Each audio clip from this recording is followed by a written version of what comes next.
She turned back as Dash headed toward the car. And then pushed herself upward to stand over the grave. She stared down. Her jaw tight. Locking down her emotions for the conversation she intended to have with her husband. I love you, you know, she said, almost as if he were standing there in front of her. I'll always love you, Carson. But I want you to know I'm going to move on. Try to move on, she amended. Starting tonight. I know there were things you couldn't give me. And I want you to know I never resented you for that. God.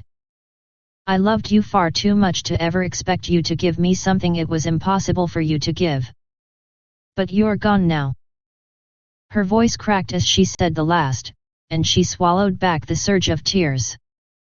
I'm lonely, Carson. I miss you so much. Not a day goes by that I don't miss you. You were so good to me. The love of my life. I know I'll never find that again. Finding perfection once in a lifetime is incredible. But twice? No, I know there'll never be another for me like you. But there are things I need, she whispered. Things you couldn't give me. Things I'd never ask you for. And I wanted to come here today to tell you. To say that I wouldn't be back. Not because I don't love you or that I'm going to forget you. But this isn't what I want my memory of you to be. I want to remember you in life. And us in love. And it's too painful for me to come here and talk to you, knowing that I'll never get you back. She took a deep breath and forged ahead. I've found a place that specializes in dominance. I need to know if it's what I'm missing. If it's always been what I'm missing. Maybe I'll find the answer. Maybe I won't.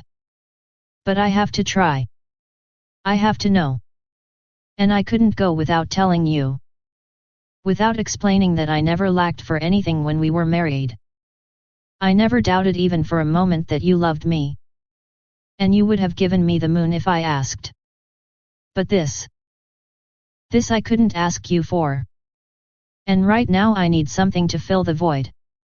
There's a hole in my soul, Carson. One that I may never fill again. But right now I'd take even a bandage.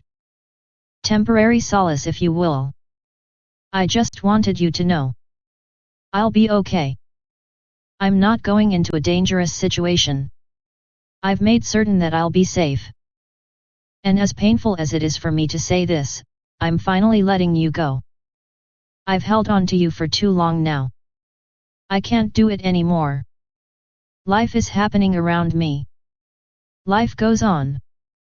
That sounds so trite, doesn't it? But it's true. Chessie and Tate worry for me. Kylie worries. And Dash. God, I'm surprised he hasn't washed his hands of me yet.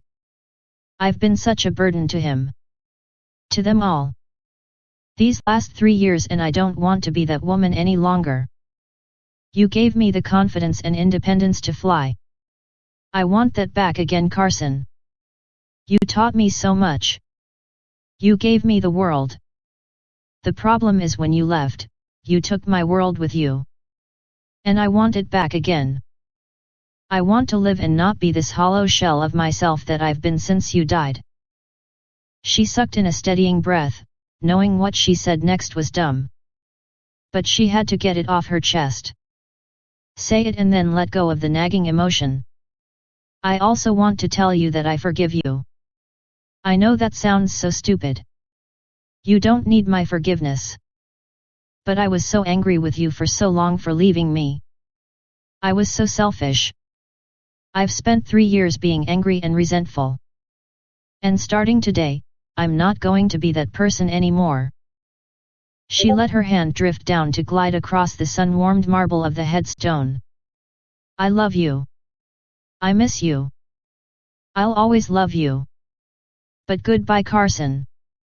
Wherever you are, I hope you're at peace, and I hope you know how very much I loved you.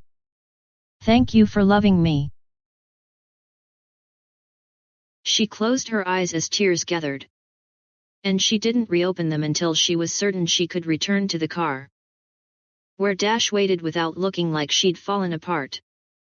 With one last glance at the grave and the flowers that had already lost a few petals to the wind, she turned, squared her shoulders and walked away. The wind picked up and the sun broke further through the clouds, shining down on her face. She turned her face upward, soaking in the warmth as peace enveloped her in its gentle embrace. It was as if Carson were sending her a message. Or perhaps she only imagined him blessing her decision.